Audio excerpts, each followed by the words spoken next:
Hello everyone and welcome to my channel. I'm Autumn the Astro Chick, and in today's video I wanted to talk about the Great North American Total Solar Eclipse, which occurs on April 8th of 2024 in the sign of Aries. Let's get to it. This is just some basic information about solar eclipses versus lunar eclipses. America has had a series of eclipses that have been visible to us. So last year we had an Aries hybrid solar eclipse, which only occurs about every 10 years, okay? Then we had the annular solar eclipse at Libra season of 2023, and that was the Ring of Fire type of eclipse. And this one that we're having this year is the total solar eclipse in Aries. So total solar eclipses, there's only been about 15 in the past 150 years of American history. And so this is an event because we won't have another one of these for about 20 years. Solar eclipses are associated with solar figures, right? Our fathers, our authority, our bosses, also ourselves, because we are our own suns, you guys. The sun is who we are. It's our image. It's how we shine. It's how we force our will upon the world. Okay, so it is very personalized. It could be about other people, but it might also be about you. So you have to remember that. Eclipses are disruption that creates change. So something is going to change in the sun sphere, right? Aries is very much about the individual. It is the first. It stands up for itself. It can stand alone if it needs to. This might be a time in which we break away from certain authority figures, people who have power over us, wanting to gain our own power, because the lunar eclipse that occurs on the 25th of March is about letting go of what you don't want anymore, right?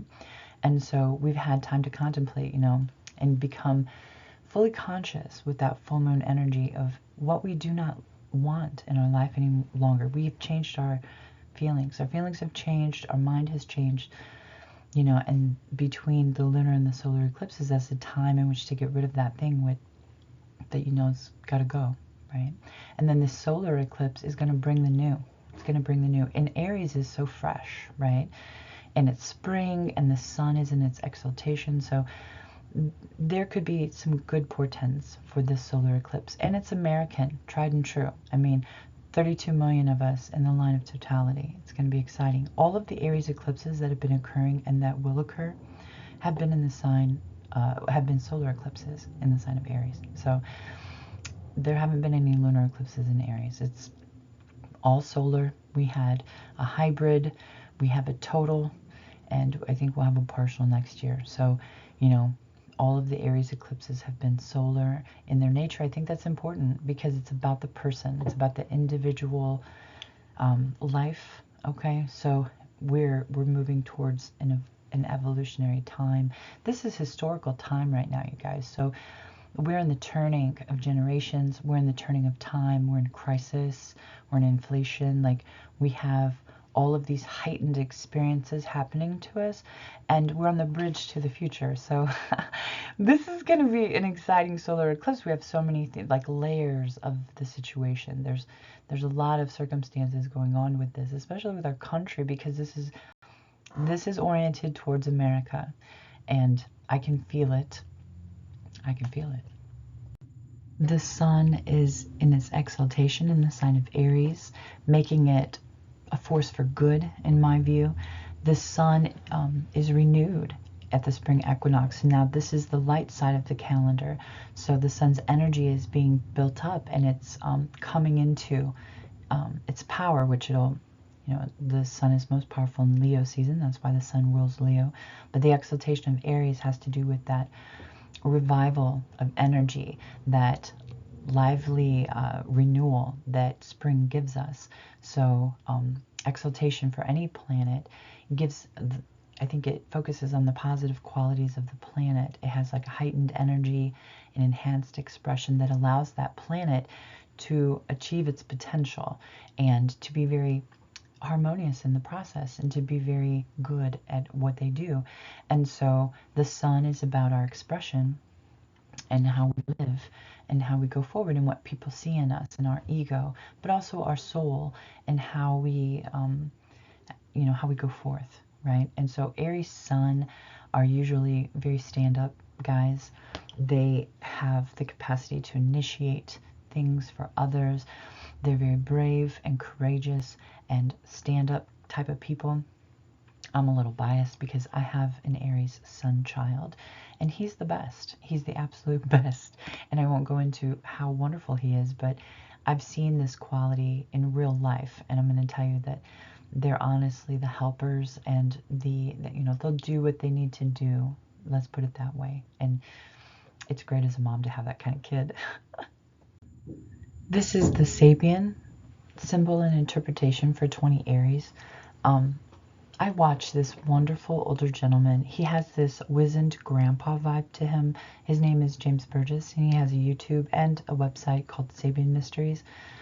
He's just so full of knowledge and experience and calmness. He's very gentle, and I don't know, it's my safe space. I love watching his interpretations of the Sabians. It's a spiritual journey, really, and I think the more I practice my spirituality, the more I understand oracles as far as giving us a message, but we are the interpreter of that message. So these types of oracles, they're important when people turn to them. It's the act of the person using the oracle to gain the understanding, because we're looking within ourselves for the answer. Our lives are very individuated, so it's important for us to realize that this message applies to us personally in our own understanding. So I appreciate the fact that 20 Aries is about love and expressing love, experiencing love. And what is love but understanding others, having compassion for others, because it's a hard life, guys, and I think we're all struggling. I think this is a particular message for Americans because it's our eclipse, you guys. This is the great North American eclipse. 32 million of us will see it. And what is the message here? Times are tough. Be kind to your neighbors. Be good to your family. In America's chart, this falls in house 3-4, and in the progressed, it falls in 7. So the contracts that we have in our everyday lives, right, with our partners, but also with our neighbors and our siblings and our families and where we come from. So, let's remember that we're all the part of this system. So be kind to one another. In the event chart of the eclipse, there's a cluster of planets, what we call a stellium, in the sign of Aries with the sun and the moon. Chiron is actually at the same degree as the sun and moon. So Chiron's energy is merged with this event, okay? And what is Chiron but the wounded healer? I myself have an Aries Chiron. I'm going to tell you, Gen X from 68 to I think 76, 77, we experienced a lot of violence in our lives when we were children. We experienced a lot of individuation. We were kind of on our own in a lot of ways. And so from a generational perspective of Aries and Chiron, I'm going to tell you that many of the wounds of my generation have to do with being left alone in the world, being thrown out to the world to figure it out on our own. A lot of things in my generation, it was like, you got to do it for yourself. Nobody's going to do it for you. So I think that is a particular, and the violence associated, Merica also has a Chiron Aries. Actually, Merica's Chiron Aries is closely associated with this eclipse. So it's important to remember that as well, because Merica has been having a Chiron return. Chiron went retrograde last year at the degree of America's Chiron. So it's important to America too. And what do we have in our society but violence and killing and also individuation, like you're on your own. I mean, we do that to a lot of people, and look at our homeless situation, So there's a problem, this disruptive power is showing us, look at this issue, look at how it's every man for his own. Is that the philosophy of America? Is that how we want to live? We have to come together and help each other, but we also have to organize and, you know, kind of forge ahead with the things that we know that we need in our society. We know what that is. We need housing. We need food for children. We need healthcare. We need important, like, basic stuff, you guys, which it's getting harder and harder to justify not having those things, isn't it? In such a rich country. Anyway, also, Mars is the ruler of this, and that cardinal energy is like going to get very frustrated because we have Mars in conjunction with Saturn, which can be very restrictive in some ways, but it could be a good thing. Remember, nothing is good or bad. You have to look at the energy and how you can use it to your benefit, okay? Sometimes pulling back a little bit, pausing, reflecting, it can help us when we're confused or excitable, because clearly Aries energy is very excitable. It's fire, cardinal, so it can get lit up really fast, right? And I think the message here of Mars being ruler is that we need measured and controlled action. We need to practice patience, and we need to also listen to that inner voice, okay, by pausing, all right? And also that's what Mercury's telling us too, because look at Mercury. Mercury is involved in this whole shebang as well. And Mercury is retrograde, right? Measure twice, cut once. So think twice about what you're doing before you do it. That's my advice. You could really channel all this energy that you feel, because I'm telling you, we're Superfly TNT. Okay, this season, this event particularly, it really gets us jazzed up. So you'll feel that buzz in nature. You'll feel the buzz in your body. You'll feel the buzz in other people, and it will make us want to act, right? It won't make us, but I mean, we'll be, what do you call it? It will impel us. You know, we'll feel the tinglings of the season. And all I'm saying is, be excited about your new projects. We have Jupiter coming in conjunction with Uranus. It's so exciting because people are going to find their muses, their inspiration. People are going to be extremely creative. Like, you need to fall into your individuated, personal, creative nature. Like, that's this spring, man. Like, do your thing. Paint your picture. Write your book. You know, huge creative energies, right?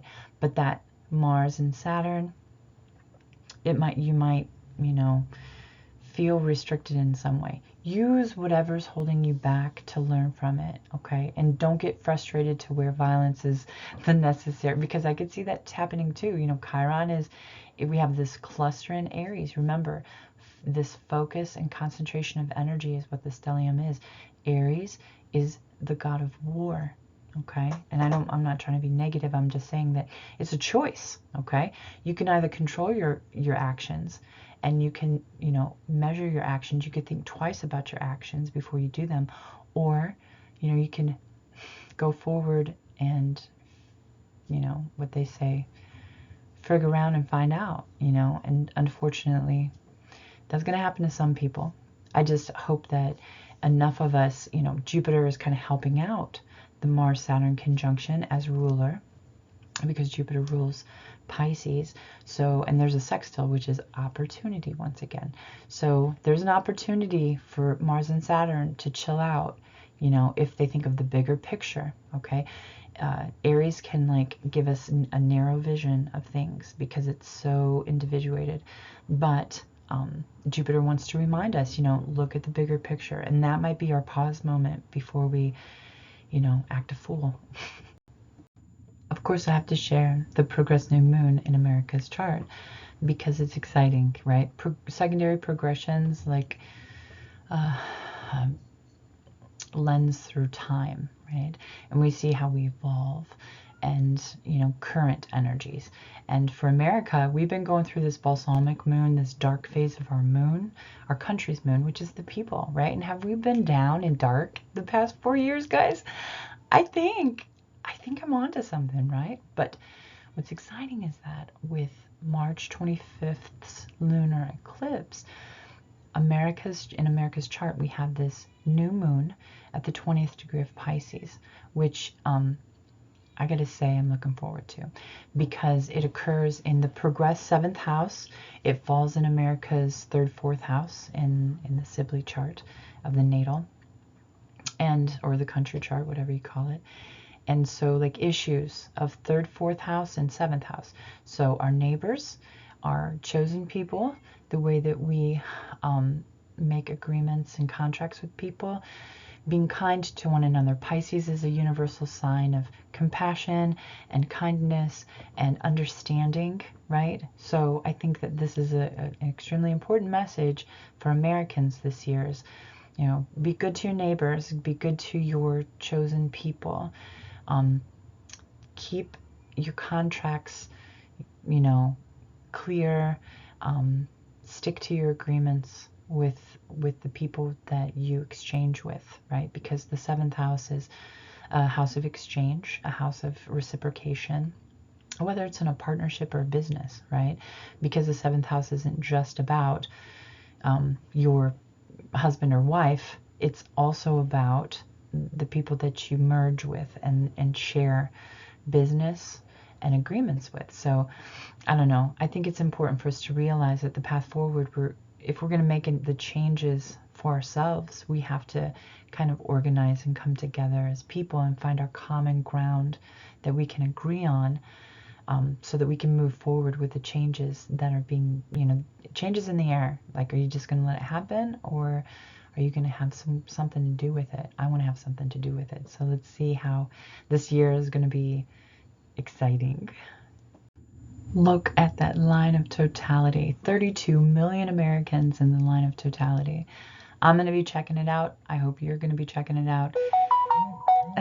These are just the eclipses of 2024. I made a video about the penumbral that occurs on the 25th of March. This one here, of course, that I've been talking about is the exciting guy. This is the solar eclipse, the total solar eclipse, otherwise known as the Great North American Eclipse, which will occur at 2:21 p.m. Eastern Daylight Time on April 8th. Check it out. It's going to be exciting. Don't forget your glasses. Thanks for hanging, everybody. Please like and subscribe and hit the notification bell if you're interested in more videos. I wish you all luck with the solar season, the solar eclipse season. Please don't forget your glasses. Be safe, and make sure to check it out because it's a spectacle to be had. I'm going to Indy to check it out. It's going to be lots of fun. So once again, be safe, and I'll talk to y'all later. Bye.